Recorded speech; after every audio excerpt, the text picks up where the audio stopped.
चलो आज की क्लास स्टार्ट करते हैं। लास्ट क्लास में हम लोग चार्जिंग ऑफ ए कैपेसिटर पढ़े थे, ठीक है। उसमें हमने डिराइव किया था charge as a function of time, कि अगर t इक्वल टू 0 पर स्विच क्लोज किया जाए तो t टाइम पर कैपेसिटर पे चार्ज क्या होगा। अब आज जो है हम उसका रिवर्स प्रोसेस पढ़ेंगे।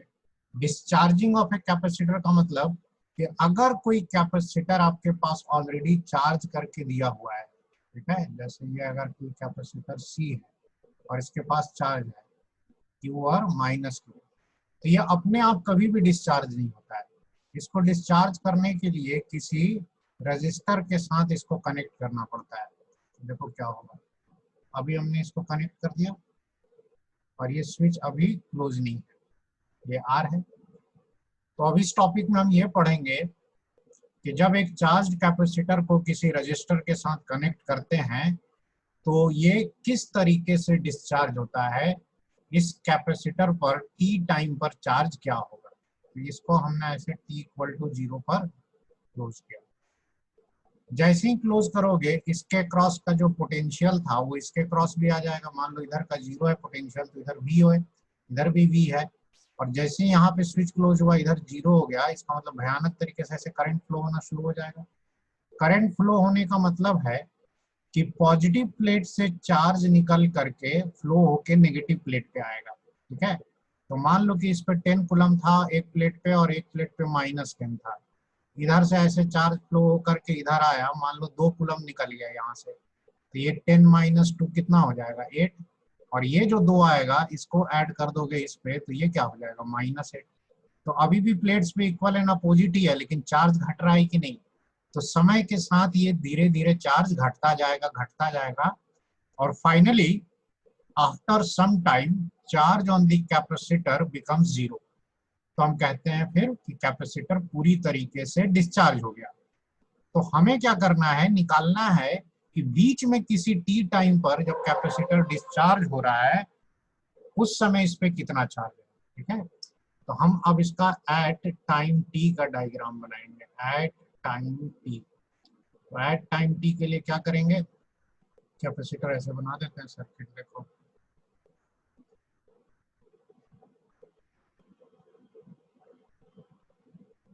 ये आ गया, कैपेसिटर हो गया आपका, ये रजिस्टर है, स्विच क्लोज है।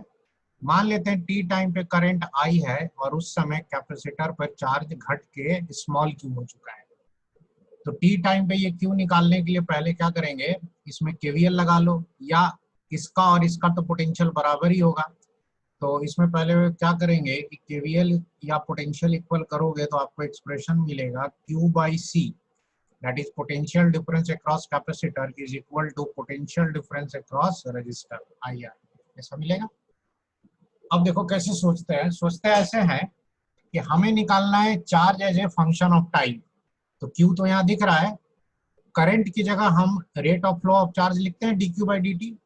तो हम इसे लिखेंगे Q is equal to R into C इधर भेज दिया। और ये जो है ये dQ/dt होता है कि नहीं करंट, तो क्या लिखेंगे dQ/dt।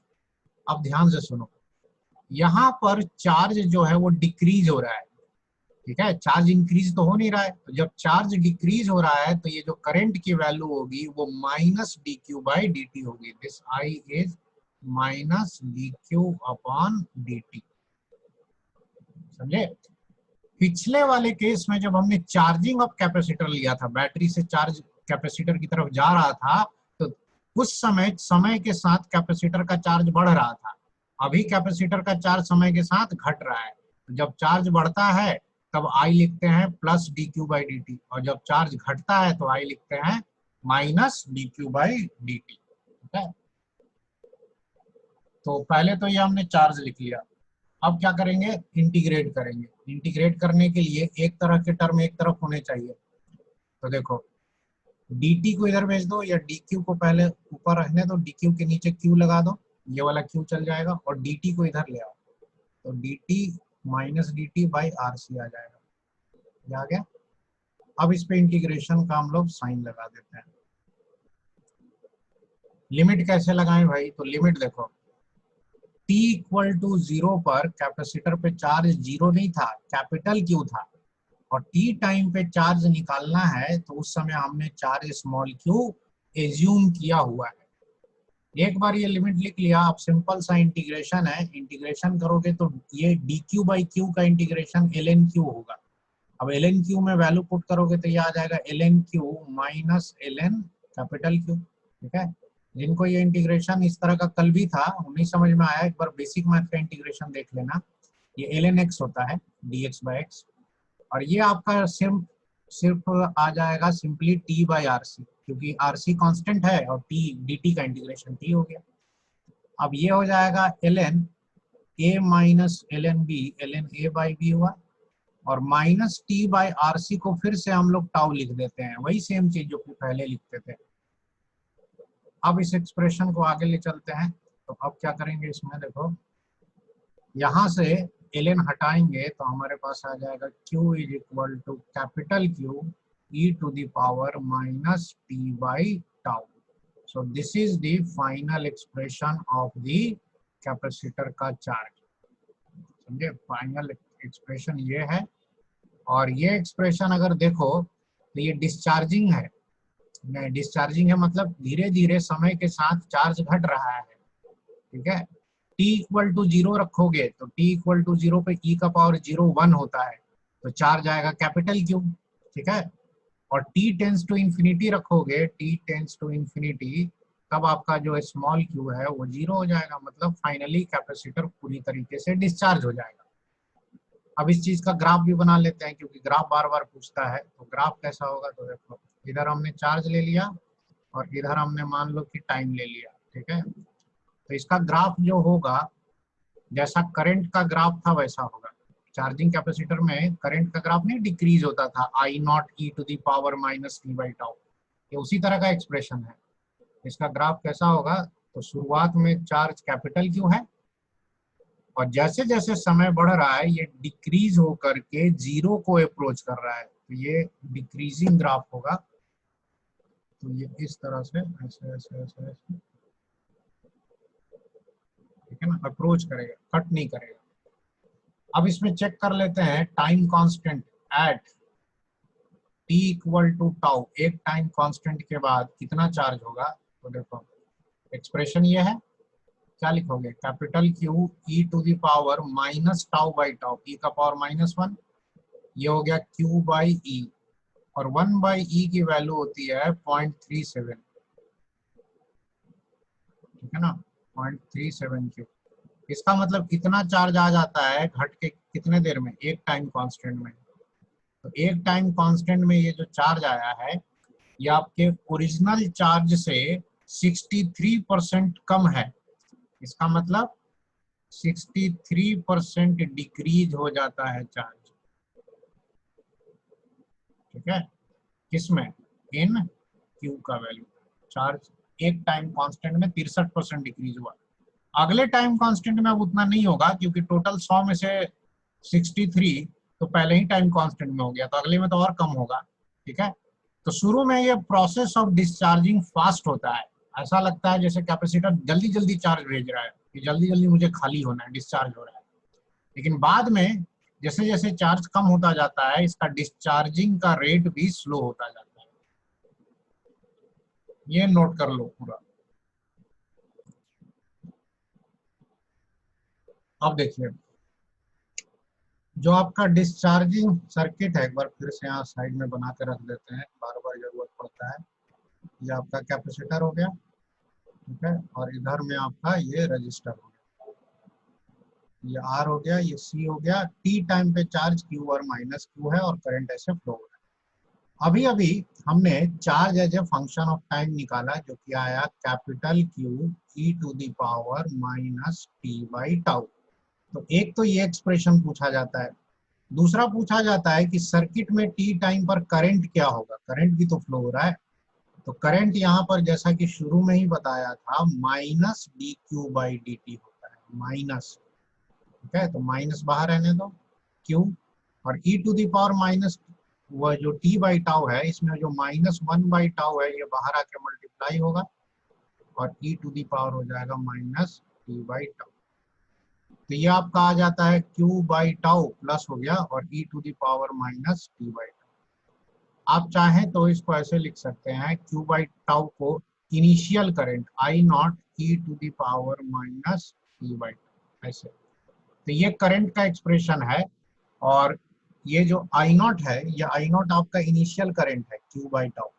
Q बाई टाउ लिख रहे हैं जो, या Q बाई आर सी लिख सकते हैं, देखो कैसे, टाउ आर सी होता है ना, और Q बाई सी इसके क्रॉस का इनिशियल वोल्टेज था। तो जैसे स्विच ऑन होता है तो इसका वोल्टेज भी इसके वोल्टेज के बराबर हो गया। तो उस समय ये समझो तो एक तरीके से V बाई आर ही लिखा हुआ है, जहाँ V जो है वो क्या है, initial voltage of the capacitor. ठीक है, तो शुरू में करंट मैक्सिमम होता है और समय के साथ ये भी डिक्रीज करता है। तो अगर इसका ग्राफ बनाना है तो बिल्कुल सेम डिक्टो वैसा ही ग्राफ होगा जैसा चार्ज का अभी बनाया था। ठीक है, तो चार्ज का जैसे बनाया था वैसे ही सेम ग्राफ बना देते हैं। तो ये आपका हो गया, सपोज कर लो T, और ये आपका हो गया करंट। शुरू में करंट का वैल्यू मैक्सिमम है आई नॉट, और फिर करंट ऐसे ग्रेजुअली ऐसे ऐसे ऐसे ऐसे अप्रोच करेंगे। अच्छा, टी इक्वल टू टाउ पे चेक कर सकते हो, टी इक्वल टू टाउ पे आई की वैल्यू जो होगी again e to the power minus one आएगा, that is I naught by e, और आई नॉट बाई ई की वैल्यू होती है 0.37 आई नॉट। ठीक है, तो आपका ये जो टाउ कांस्टेंट है ना, एक टाइम कांस्टेंट, एक टाइम कांस्टेंट में ये ऐसे होता है, एक टाइम कांस्टेंट में करंट कितना बचेगा, 0.37 आई नॉट। इसका मतलब 63% डिक्रीज हो गया। तो ये एक सिंपल सा ट्रिक है जो याद रखना है कि एक टाइम कांस्टेंट में 63% का चेंज आता है। ठीक है, या तो 63% डिक्रीज होता है या तो 63% इंक्रीज होता है। चार्जिंग ऑफ कैपेसिटर में चार्ज इंक्रीज होता था, और यहाँ पे तो खैर डिक्रीज हो रहा है। तो ये तो हो गया बेसिक चीज इसका, दो चीज का एक्सप्रेशन, एक करंट का और एक हो गया आपका दूसरा वाला क्या था, चार्ज वाला। तो एक एक्सप्रेशन ये याद रखना है, एक वो वाला। अब आ जाओ, धीरे धीरे इसका सारा जो चार्ज है इससे फ्लो हो गया, डिस्चार्ज हो गया। तो इसमें इनिशियली अगर आप सोचो तो एनर्जी स्टोर थी, capital Q square by two C, और फाइनली इसमें एनर्जी जीरो हो गई। तो सारी एनर्जी गई कहाँ, तो वो सारी एनर्जी रजिस्टर में ये जो करंट पास हुआ है उसकी वजह से जो हीट लॉस हुआ है उसमें चली गई। तो अगर आपसे कहा जाए कि what is heat loss in circuit, तो हीट लॉस अगर आपको निकालना है तो आपको सिंपली क्या करना होगा, initial energy of capacitor minus final energy, और फाइनल एनर्जी तो जीरो है, और इनिशियल एनर्जी कितना हो गया, क्यू स्क्वायर बाई टू सी। ठीक है, तो ये सारा एनर्जी आपके हीट लॉस में चला गया। अच्छा, जैसे जैसे चार्ज इसका डिक्रीज हो रहा है समय के साथ साथ, इसका करंट भी क्या हो रहा है, डिक्रीज हो रहा है। अगर वोल्टेज अक्रॉस कैपेसिटर पूछे या रजिस्टर, तो वो भी दोनों डिक्रीज हो रहा है, या तो Q बाई सी लिखो या तो I इंटू आर लिखो। दोनों के दोनों क्या हो रहे हैं, डिक्रीज हो रहे हैं। ठीक है, क्योंकि चार्ज भी समय के साथ घट रहा है, करंट भी घट रहा है। तो ये एक ऐसा सर्किट है जिसमें टाइम के साथ एवरीथिंग डिक्रीजेज, और अंत में सब कुछ जीरो हो जाता है, चार्ज भी जीरो, करंट भी जीरो, वोल्टेज भी जीरो। ठीक है, और डिस्चार्ज होने के दौरान किसी भी टाइम पर देखोगे तो जो वोल्टेज कैपेसिटर का होगा वही वोल्टेज रजिस्टर का होगा, क्योंकि सर्किट में दो ही एलिमेंट है, ऊपर नीचे पैरेलल में मान लो। तो इसका वोल्टेज और इसका वोल्टेज हमेशा सेम रहेगा, तो दोनों एक साथ घटते घटते फाइनली जीरो हो जाते हैं। और एक बार जीरो हो गया तो कैपेसिटर खाली हो गया, उसके बाद अब दोबारा करंट वारंट नहीं फ्लो होगा, उसी तरह से डेड आपका पड़ा रहेगा।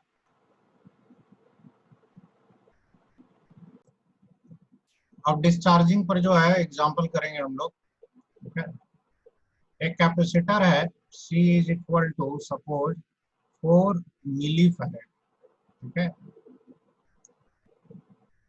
Charge by a cell of E equal to suppose 25 volt. ठीक है, चार्ज बाय सेल का मतलब ये पहले से चार्ज कर लिया गया है। अच्छा, it is connected to a R equal to suppose 2.5 kilo ohm connected to a R, ये रजिस्टर से इसको कनेक्ट किया गया 2.5 किलो ओम से, ठीक है, at T equal to 0, T equal to 0 पे इस आर से जब कनेक्ट कर दिया गया तो पूछा गया है फाइंड टाउ ऑफ सर्किट, इस सर्किट का टाइम कांस्टेंट निकालिए। B initial current, initial current कितना होगा, ठीक है, और C I current at T is equal to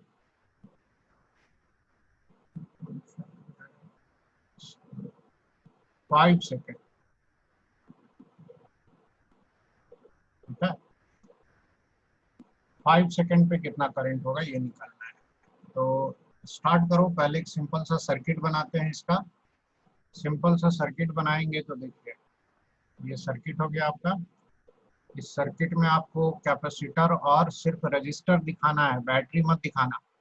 वो बैटरी जो है वो पास्ट टेंस है, पहले से ये चार्ज होके घर से कुछ लेके आया है चार्ज, और अब डिस्चार्ज होने के लिए एक रजिस्टर से लगा दिया गया है। तो इसमें ऐसे करंट फ्लो हो रहा होगा, समय के साथ इसका चार्ज जो है वो घट रहा होगा, ठीक है। तो अगर हमें कहा जाए इस सर्किट का टाइम कांस्टेंट निकालो, तो टाइम कांस्टेंट क्या होता है, आर इंटू सी होता है। आर आपका है 2.5 kilo ohm 10 to the power 3, और ये हो गया 4 मिली फैरेड है, तो 10 का पावर -3, ये कैंसिल हो गया और ये देखो आ जाएगा 10 सेकेंड। सेकेंड पूछा है व्हाट इज इनिशियल करंट, जैसे ही स्विच ऑन होगा कितना करंट जाएगा। तो इनिशियल करंट निकालने के लिए बहुत तरीका है। इनिशियल करंट जो होता है आपका initial charge Q by time constant भी होता है, या इसको आप voltage of capacitor by R भी लिख सकते हैं, ठीक है। अब यहाँ पे V बाय आर ज्यादा आसान पड़ेगा क्योंकि इनिशियल वोल्टेज हमें इसका पता है कि 25 वोल्ट है, जिस बैटरी से ये चार्ज हुआ है वही पोटेंशियल इसके क्रॉस होगा।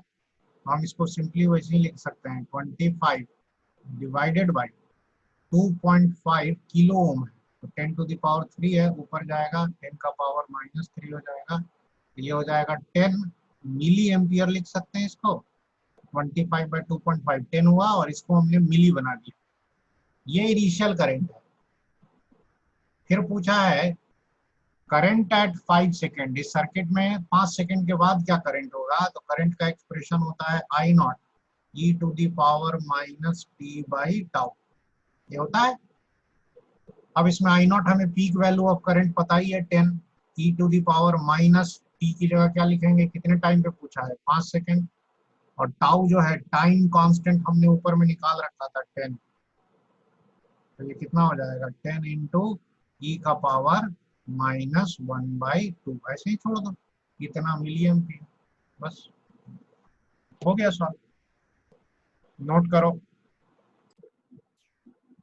अब आओ नेक्स्ट एग्जांपल देखो, अगेन सिंपल सा जैसा पिछला वाला देखा था।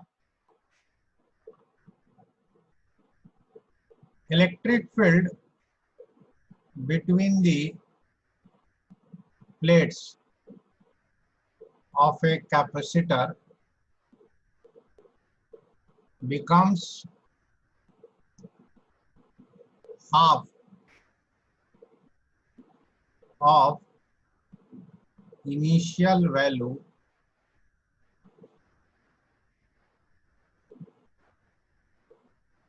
at t equal to 2 millisecond, okay, then if R is equal to 10 ohm, find C।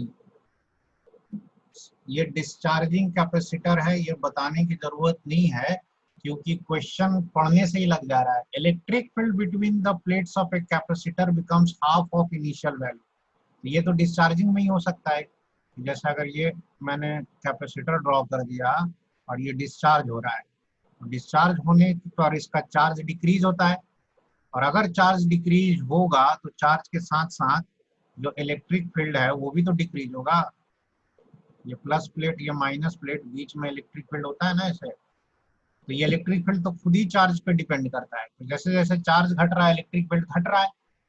तो कह रहा है इतने देर पर स्विच ऑन होने के बाद 2 मिली सेकेंड पर इलेक्ट्रिक फील्ड इनिशियल वैल्यू का हाफ हो गई। तो अगर आपके पास आर दिया है तो सी निकालो। तो बेसिकली आपको इसमें टाइम कांस्टेंट निकालना है, ट्राई करो पहले। चलो देखो सोल्यूशन।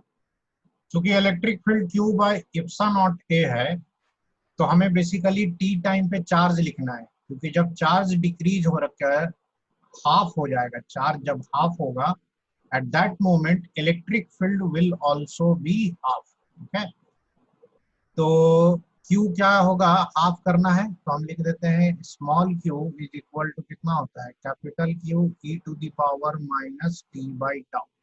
और इसको किसके बराबर कर देना है, आधा। Q कट गया, 2 को इधर ले आओ और e to the power minus T by tau को इधर भेज दो, e का पावर हो गया टी बाई टाउ। ठीक है, अब ये हो जाएगा आपका t by tau is equal to ln2। t आपको ऑलरेडी दिया हुआ था, हालांकि इससे क्या आ रहा है, t equal to tau ln2 आ रहा है। t ऑलरेडी दिया हुआ है आपका 2 मिली सेकेंड, तो 2 मिली सेकेंड का मतलब 2 into 10 to the power -3। Tau आपका rc होता है। ठीक है, तो ये हो गया rc ln2। अब इस क्वेश्चन में देख लो क्या दिया हुआ है, r दिया हुआ है, r दिया है ना 10, यहाँ 10 रख दो तो यहाँ से c आ जाएगा। तो c आ जाएगा आपका 2 इंटू 10 टू दी पावर -3 और नीचे में आ जाएगा 10 ln2। आप चाहें तो इसको और भी सिंप्लीफाई कर सकते हैं, 1/5 कर सकते हैं, या 2 इंटू 10 टू दी पावर -4 लिख सकते हो, डिवाइडेड बाई ln2। इतना फैरेड होगा, है ना, या इसको मिली माइक्रो फैरेड में भी बदल सकते हैं।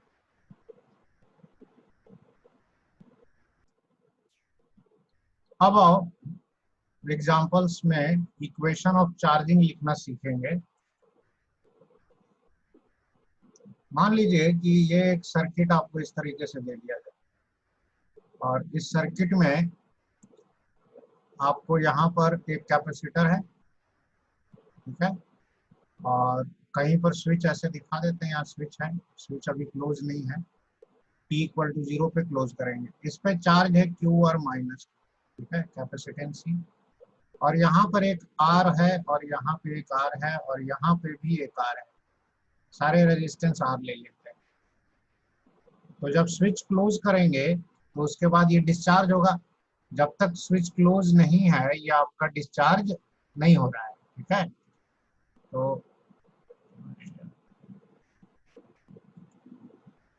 तो अगर आपसे कहा जाए कि इक्वेशन ऑफ डिस्चार्जिंग लिखिए, इसका इक्वेशन ऑफ डिस्चार्जिंग, तो इक्वेशन ऑफ डिस्चार्जिंग का मतलब ये होता है कि टी टाइम पर कैपेसिटर पे चार्ज क्या हो।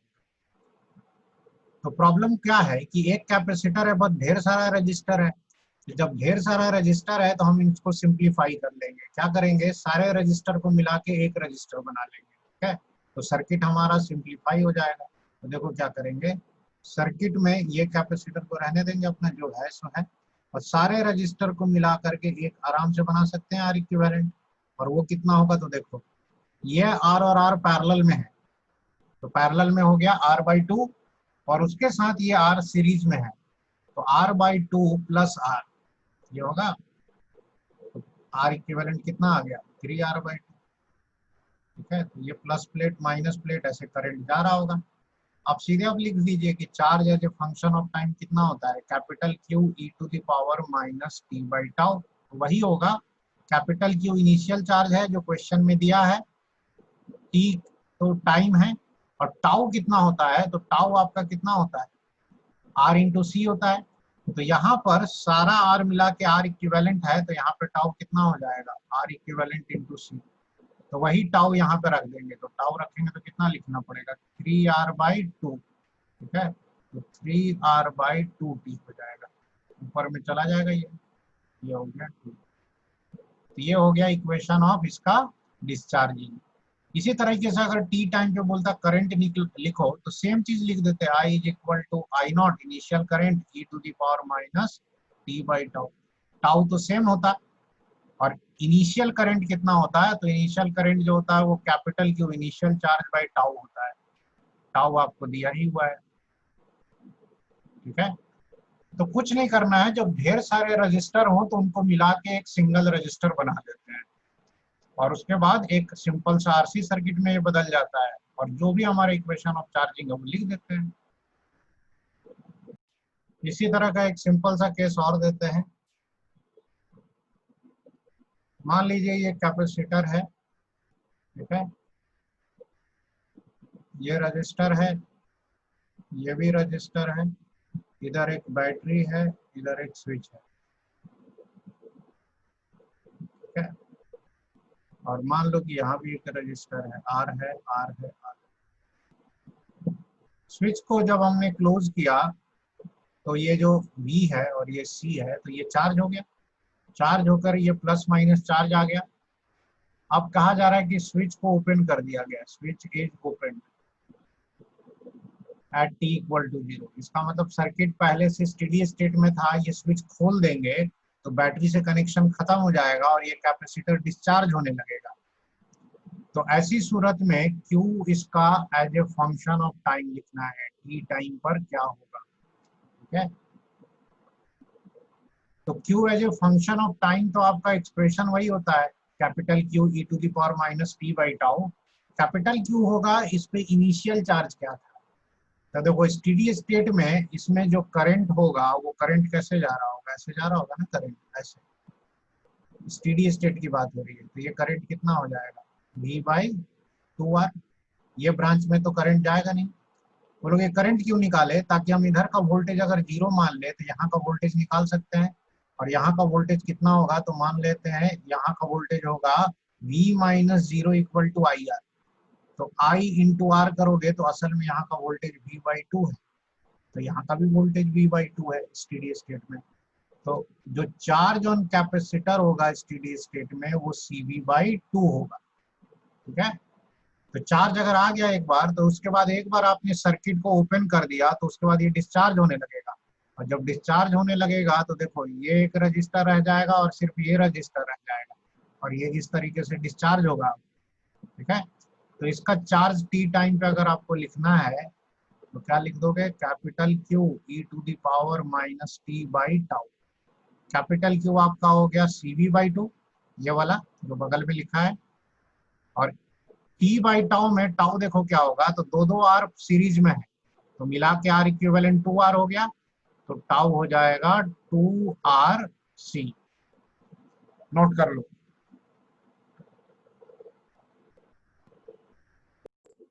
चलो फिर से स्टार्ट करते हैं हम लोग। अब हम लोग को पढ़ना है how to write equation of charging without integration. ये बायो वाले पहले ही बता रखे हैं, स्किप कर सकते हैं। जेई वाले जो है वो ध्यान से सुनो। इक्वेशन ऑफ चार्जिंग, कोई भी अननोन केस आ जाए जिसमें एक कैपेसिटर हो, बहुत सारा रजिस्टर हो, बैटरी हो, तो किसी भी केस में किसी भी चार्ज में इक्वेशन ऑफ चार्जिंग का फॉर्मूला सेम ही रहता है, capital Q 1 minus E to the power minus T by tau. इस एक्सप्रेशन में अगर ध्यान से देखिए तो टी जो है स्मॉल टी, ये वेरिएबल है, तो आपको सर्किट का टाइम कांस्टेंट निकालना होगा और एक कैपिटल Q निकालना होगा।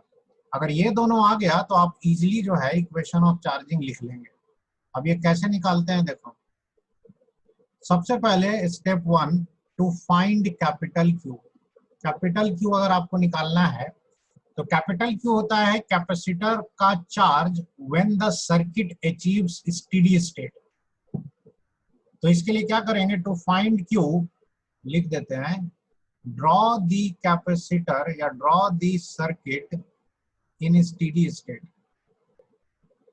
ठीक है। स्टेडी स्टेट में सर्किट को बनाएं और केवीएल वगैरह लगा के सॉल्व करें। And draw the circuit in steady state and find charge on capacitor. यही आपका कैपिटल Q हो गया, फाइंड चार्ज ऑन कैपेसिटर, ठीक है। एक बार वो आ गया आपका कैपिटल Q, तो अब दूसरा आता है स्टेप 2 में टाउ। टाउ जो होता है वो RC होता है, लेकिन सर्किट में आपको एक से ज्यादा आर मिलेगा, तो आर इक्विवेलेंट इंटू सी लिखते हैं। नाउ ये आर इक्विवेलेंट कैसे निकालते हैं, इसका क्या तरीका है? तो आर इक्विवेलेंट निकालने के लिए टू फाइंड आर इक्विवेलेंट, इसके लिए तरीका यह है या ट्रिक यह है, short the cell. Short the cell का मतलब होता है बैटरी को शॉर्ट सर्किट कर दे। अभी डायग्राम में करके दिखाएंगे। Short the cell and find R equivalent across the capacitor. Terminal जो है कैपेसिटर का लेना है, कैपेसिटर के क्रॉस आर इक्विवेलेंट निकालना होता है। अब ये जब तक न्यूमेरिकल नहीं लेंगे नहीं समझ में आएगा। जैसे आपको एक आर इक्विवेलेंट का, सिर्फ आर इक्विवेलेंट का बताते हैं। जैसे मान लीजिए कि हमने एक सर्किट ले लिया इस तरीके से, ठीक है, और इस सर्किट में रजिस्टर कैपेसिटर वगैरह ड्रॉ कर देते हैं। जैसे ये है, मान लीजिए कि यहाँ बैटरी है, यहाँ रजिस्टर है, यहाँ कैपेसिटर है, ठीक है, यहाँ रजिस्टर है, ये भी रजिस्टर है, इस तरीके से, ठीक है, और ये सी है। कहा जाए कि इस सर्किट का टाउ लिखो, तो टाउ लिखने के लिए आर इक्विवेलेंट लिखना पड़ेगा पहले। और आर इक्विवेलेंट का मतलब ये होता है कि ये जो बैटरी है इसको शॉर्ट कर दे। शॉर्ट करने का मतलब है कि बैटरी हटा के प्लेन वायर लगा दे, और कैपेसिटर के टर्मिनल के क्रॉस जो है वो आपको आर इक्विवेलेंट निकालना है। मतलब बैटरी को यहाँ पे ऐसे शॉर्ट कर दे, कैपेसिटर का टर्मिनल ओपन कर दे, और बाकी जो भी रजिस्टर है वो अपना दिखा दें, ठीक है। मान लीजिए ये सारे रजिस्टर आर है, तो ये हो गया, ये हो गया और ये हो गया। तो देखो मैंने क्या किया है, बैटरी को शॉर्ट कर दिया, बैटरी को हटा दिया प्लेन वायर से, और कैपेसिटर के टर्मिनल को ओपन कर दिया। इसके क्रॉस आर इक्विवेलेंट निकालना है। जबकि नॉर्मली सर्किट में जब करंट निकालना होता था तब उसमें हम आर इक्विवेलेंट बैटरी के टर्मिनल के क्रॉस निकालते थे, बट यहाँ वो बात नहीं है। अब ये आर इक्विवेलेंट क्या होगा, तो देखो ये दोनों आर सीरीज में है तो 2R, और 2R के साथ ये आर पैरेलल में है, तो 2R के साथ आर पैरेलल में है, तो 2R into are divided by 3R, समझे। तो ये हो जाएगा 2R/3, 2R/3। तो इस पर्टिकुलर सर्किट का जो टाइम कांस्टेंट होगा टाउ, वो हो जाएगा 2RC/3, समझे। आर इक्विवेलेंट इंटू सी होता है, नोट कर लो। एग्जांपल देखो जो अभी ट्रिक सीखा, इसके लिए एक सर्किट ले लेते हैं।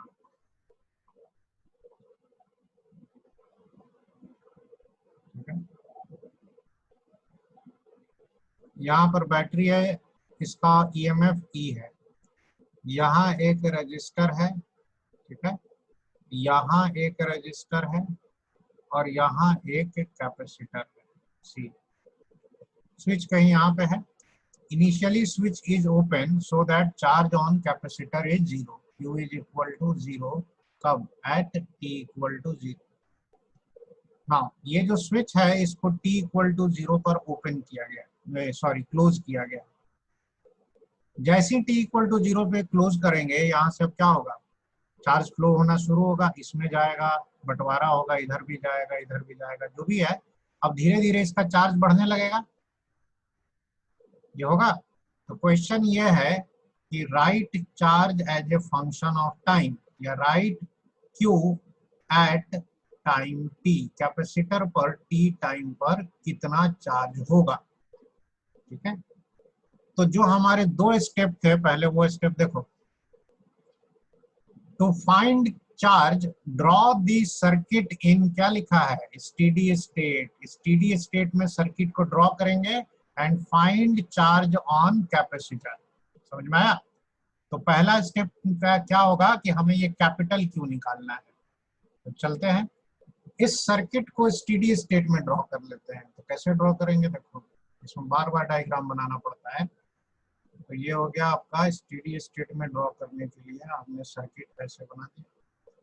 अब इसमें कहाँ कहाँ क्या क्या लगा हुआ है, ये बैटरी है, ये रजिस्टर है, यहाँ भी एक रजिस्टर है, और यहाँ एक कैपेसिटर है, यही है ना। तो ये ई है, देखो स्टेडी स्टेट में ये फुल चार्ज हो जाएगा, जो भी चार्ज होगा इसके पास, और इस ब्रांच में करंट नहीं जाएगा, लेकिन करंट इस ब्रांच में तो जाएगा ना ऐसे।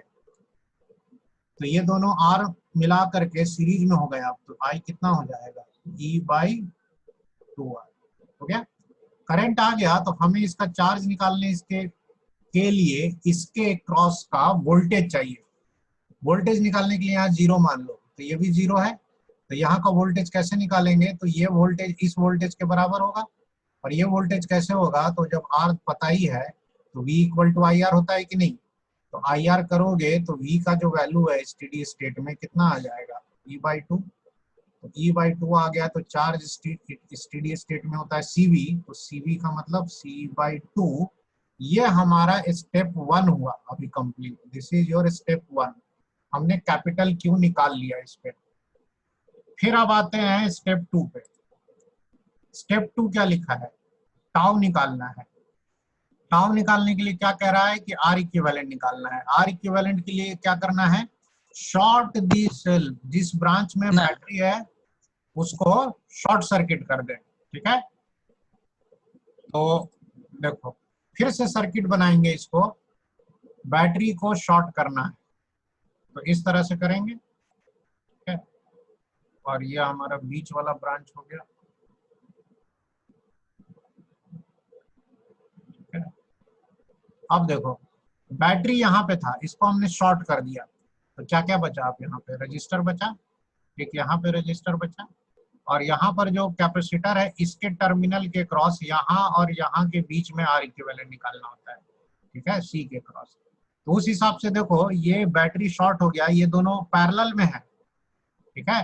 तो पैरेलल में है तो आपका जो आर इक्विवेलेंट है इन दोनों का मिला करके R/2 होगा। आर इक्विवेलेंट यहाँ निकालना है, इस दोनों टर्मिनल के बीच।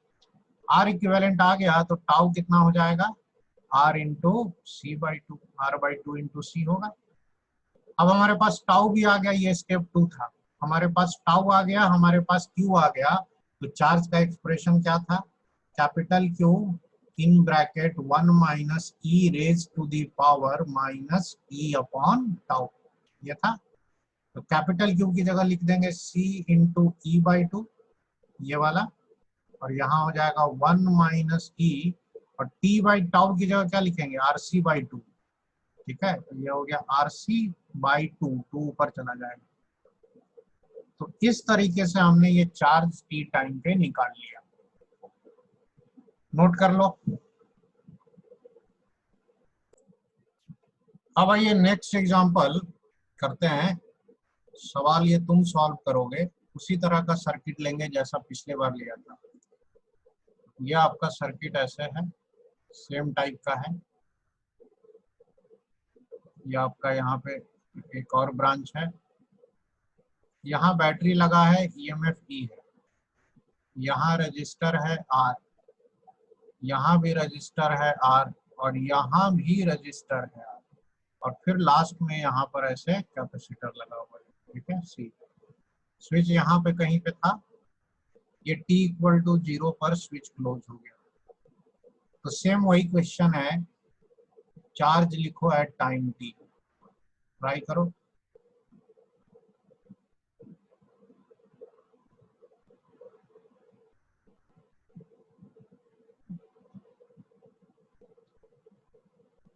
कोशिश करो पहले। चलो देखो, पहले स्टेप में आपको स्टेडी स्टेट में चार्ज निकालना होता है, ठीक है। तो स्टेडी स्टेट बनाने की अलग से जरूरत नहीं है, उतना समझदार हो गए हो। स्टेडी स्टेट में करंट जो होगा वो सिर्फ इस ब्रांच में ऐसे जाएगा, क्यों, क्योंकि ये तो फुल चार्ज हो चुका होगा, तो इस ब्रांच में करंट नहीं जाएगा। तो सबसे पहले तो करंट निकाल लेंगे, करंट हो जाएगा E/2R, ठीक है। अच्छा, करंट अगर आ गया तो इसके क्रॉस का वोल्टेज चाहिए, तो अगर यहाँ का वोल्टेज 0 ले ले तो यहाँ का V है, ये भी V होगा, क्योंकि इस ब्रांच में रजिस्टर तो है बट स्टेडी स्टेट में ये डेड है, इसमें करंट नहीं जा रहा है, तो दोनों तरफ का V सेम होगा, और यहाँ का वोल्टेज है भी 0 ले लो। अब ये V कितना होगा, तो ये V आप इजीली निकाल लेंगे I इंटू R से, that is equal to I into R करोगे तो कितना आ जाएगा, E/2, तो कैपेसिटर पे चार्ज जो होगा स्टेडी स्टेट में कितना हो जाएगा, C इंटू E/2। सेम वही आया जो पिछले बार आया था। ये पहला स्टेप हुआ। अब दूसरे स्टेप में आओ। टाइम कांस्टेंट निकालने के लिए क्या करना होता है, सर्किट में बैटरी को शॉर्ट करना होता है। ठीक है, तो बैटरी यहाँ पे था, शॉर्ट कर दिया। अब देखो एक आर यहाँ है, एक आर यहाँ है, और यहाँ पर तार है, यहाँ पे भी ऐसे है। ठीक है, अब यहाँ पर आपको आर इक्विवेलेंट निकालना होता है इन कैपेसिटर के टर्मिनल के क्रॉस। तो चूंकि बैटरी शॉर्ट हो गया है तो ये आर और ये आर पैरेलल में आ गए हैं। पैरेलल में R/2 हो गया, उसके साथ ये R सीरीज में है। तो जो R इक्विवेलेंट है सर्किट का वो पैरेलल वालों का R/2 हुआ, प्लस सीरीज में R है, कितना आ गया 3R/2। तो टाइम कांस्टेंट कितना हो गया 3RC/2 आ गया। Therefore charge as a function of time लिखना हुआ तो capital Q 1 minus e to the power minus t/τ होता है। ठीक है, अब इसमें हम कैपिटल Q की वैल्यू रख देते हैं। कैपिटल Q कौन है, ये है, this is CE/2। 1 minus e to the power minus t/τ, tau की जगह 3RC/2 है, तो इसको पुट करोगे तो 2t/3RC आएगा। तब जाके ये एक्सप्रेशन कंप्लीट हुआ। ठीक है, ये शॉर्टकट आप ऑब्जेक्टिव में यूज कर सकते हैं। हम लोगों के टाइम सब्जेक्टिव एग्जाम होता था तो ये शॉर्टकट अलाउड नहीं था। उस समय हम लोग क्या करते थे कि टी टाइम पर इसका करंट निकालते थे, आई को dq/dt लिख के इंटीग्रेट करते थे, और वो इंटीग्रेशन से आता था लेकिन बहुत लेंदी होता था। अब ये देखो छोटा सा सोल्यूशन हो जाता है। तो चूंकि आपके जमाने में अब ऑब्जेक्टिव होता है तो आपके लिए यही तरीका जो है ना वो सही है।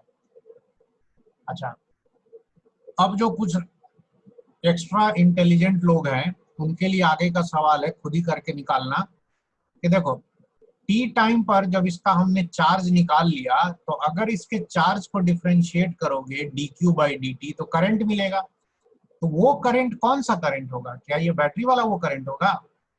नहीं, वो बैटरी वाला करंट नहीं होगा। जो इस ब्रांच में करंट जा रहा होगा टी टाइम पे वो निकलेगा आपको, समझे? क्योंकि स्टेडी स्टेट में करंट 0 है, शुरू में तो करंट आया ही था तभी तो ये चार्ज हुआ। ठीक है, तो क्या करना है अब आपको कि टी टाइम पर इसका करंट निकालना है इस ब्रांच का, और इस करंट से फिर आप इस करंट को भी निकाल सकते हैं क्योंकि ये ब्रांच और ये ब्रांच पैरेलल में है। तो ये तुम खुद से निकाल करके देखना, नहीं आएगा तो फिर हम लोग जो है ना एक्सरसाइज 2 में, ये ऑब्जेक्टिव में या पैराग्राफ में सवाल है तो वहां पे ये डिस्कस करेंगे।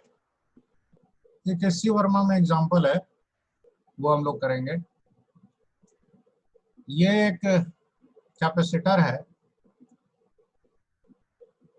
और इधर एक और कैपेसिटर है। ठीक है, अब ये डिस्चार्जिंग का सवाल है। बीच में यहाँ रजिस्टर लगा हुआ है और यहाँ पे एक स्विच लगा हुआ है। ठीक है, ये C है, ये भी C है और ये R है। अब ये जो कैपेसिटर है, दिस कैपेसिटर इज चार्ज, तो Q और माइनस Q इसके पास चार्ज है और ये खाली है, 0 है। अब जैसे ही स्विच क्लोज करेंगे, स्विच जब तक ओपन है एक तरफ से जुड़ा हुआ है, ये दूसरे तरफ से कनेक्टेड नहीं है, तब उस केस में no charge will flow through the circuit. जब तक सर्किट कंप्लीट नहीं होगा कोई चार्ज फ्लो नहीं होगा। ठीक है, तो अब क्या होगा कि स्विच क्लोज करेंगे, चार्ज का भगदड़ मचेगा। तो एक तरफ देखो यहाँ पर इसके क्रॉस का पोटेंशियल Q/C है, बट इसके क्रॉस तो 0 पोटेंशियल है। तो शेयरिंग ऑफ चार्ज के हिसाब से ये शेयर होगा, चार्ज फ्लो होके इसमें आएगा। तो जहां एक तरफ इसका चार्ज घटेगा इसका बढ़ेगा। तो हमें क्या करना है, charge on both capacitor at time t निकालना है using integration. Charge on both capacitor at time t क्या होगा। ठीक है, टी टाइम पे कैसे निकालेंगे, तो पहले तो ये जो क्वेश्चन में दिया है this is your initial diagram, हमें एक टी टाइम पे डायग्राम बनाना होगा। तो टी टाइम का डायग्राम कुछ इधर साइड में बना देते हैं कि मान लिया कि टी टाइम पर ये जो कैपेसिटर है ये डिस्चार्ज हो रहा है, ये कैपेसिटर जो है वो चार्ज हो रहा है, और ये जो रजिस्टर है इससे करंट फ्लो हो रहा है। ये तो खाली आराम से करंट फ्लो होता है, हीट लॉस कराता है, इसका तो कुछ और यूज है नहीं। तो at time T let current is flowing is I. Now current is I, charge on this capacitor is suppose Q, that means charge on this capacitor will be Q minus Q। भाई इसमें से चला गया तो इस plate पे हो जाएगा माइनस Q प्लस Q, ठीक है। Q चार्ज इसमें जा चुका है, तो ये धीरे धीरे चार्ज घट रहा है, इसका बढ़ रहा है। तो एट टाइम टी अगर आप इक्वेशन लिखना चाहें तो इक्वेशन क्या लिखेंगे, तो दोनों का वोल्टेज इक्वल मत करना क्योंकि इस बार रजिस्टर है यहाँ पे, तो ऐसे केवीएल लगा देते हैं। तो यहाँ से चलो केवीएल लगाते हैं, यहाँ से स्टार्ट करो। तो क्या लिखेंगे इसको, I into R plus Q by C, ये क्यू बाई सी, ठीक है। और ये जो है ये प्लेट इधर से चल के आया ना, तो ये प्लेट मिला, तो ये प्लेट का कितना है, small Q minus capital Q by C is equal to 0, ऐसा हुआ। अब आई इंटू आर को इधर रहने दो, और ये कितना हो गया 2q माइनस क्यू, उधर भेज देंगे तो आ जाएगा q minus 2q divided by C, ऐसा आएगा, q minus 2q divided by C, उल्टा हो गया। अब कहोगे ऐसा क्यों किए, क्योंकि अब i की जगह हम क्या लिख सकते हैं, dq by dt into R लिख सकते हैं। अच्छा एक बार इसको संभल के देख लो, dq बाई dt लिखा है, माइनस dq बाई dt क्यों नहीं लिखा है। ध्यान से देखो, हमने चार्ज ऑन सेकंड कैपेसिटर को q लिया है, ठीक है, और ये q करंट के फ्लो की वजह से समय के साथ बढ़ रहा है और इसका चार्ज घट रहा है। तो अगर हमने इसका चार्ज t टाइम पे स्मॉल q लिया होता तब इस ब्रांच में या इस सर्किट में current minus dq by dt होता है, लेकिन चूंकि इसका लिया है और ये चार्ज बढ़ रहा है तो इसीलिए current plus dq by dt। अब इसको हम लोग इंटीग्रेट करेंगे, इंटीग्रेट करने के लिए dq q minus 2q, q minus 2q, ठीक है, और यहाँ हो जाएगा dt divided by R C, q minus 2q dt divided by R C, ठीक है। अब इसको इंटीग्रेट करते हैं, इंटीग्रेट करने के लिए पहले तो इंटीग्रेशन का साइन, t इक्वल टू 0 पर चार्ज क्या लिखे हैं। अब देखो धोखे में मत चले जाना कि t इक्वल टू 0 पे कैपिटल Q लिख देंगे, नहीं, स्मॉल q का वैल्यू लिखना है ना। तो t इक्वल टू 0 पर इस कैपेसिटर का चार्ज 0 हुआ करता था, तो 0 लिख देंगे, और यहाँ पर t की जगह लिखेंगे और यहाँ क्या लिख देंगे, कैपिटल Q। फिर से ये इंटीग्रेशन आ गया। अब ये जो इंटीग्रेशन है इसमें ln आएगा, और ये जो q के आगे -2 मल्टीप्लाइड है वो बाहर आके डिवाइड होता है, क्योंकि ये सब इंटीग्रेशन का केस है, इसीलिए अभी आपसे एक्सपेक्ट भी नहीं किया जाता है कि आपको इतना समझ में आएगा। तो ln q माइनस 2q, ठीक है, और इसमें फिर वैल्यू लिखेंगे। तो पहले तो हम इसको इंटीग्रेशन में प्रॉपर लिमिट के साथ रख देते हैं, ऐसे और ऐसे। तो ये हो गया 0 से कैपिटल Q, और इधर तो आपका आ जाएगा t बाई आर सी, ऐसा हो जाएगा ना। अब इसको इंटीग्रेट करना है, तो देखो -½ को इधर भेज दो और यहाँ पे वैल्यू पुट करोगे तो ln आ जाएगा q माइनस, यहाँ स्मॉल q की जगह 2q लिखोगे, ठीक है, q माइनस ये कितना आ जाएगा 2q, या एक मिनट, स्मॉल q यहाँ पे मान लेते हैं, यहाँ पे मैंने गलत मान रखा है,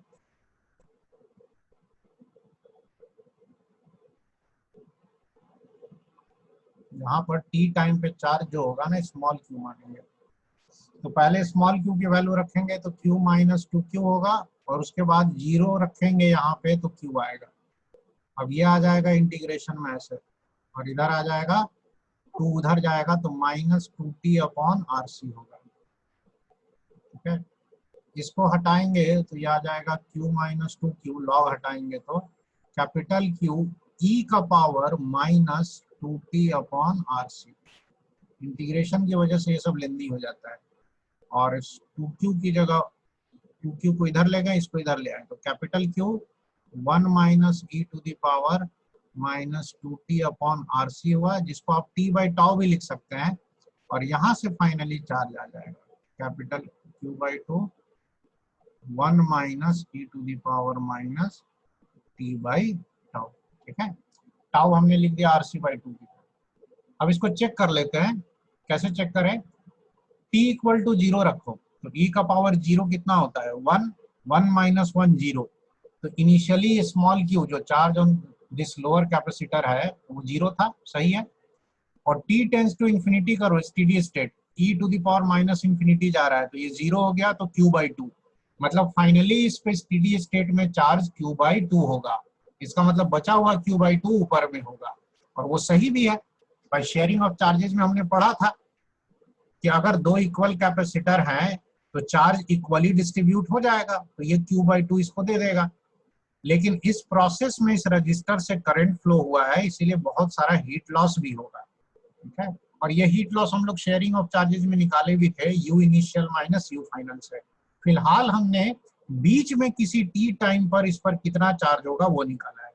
अब इसका अगर चार्ज पता है तो इसका भी पता हो गया, capital Q minus small q कर दो, ये भी टाइम का फंक्शन आ जाएगा। ठीक है, कोई डाउट है तो पूछो और इसको नोट करो।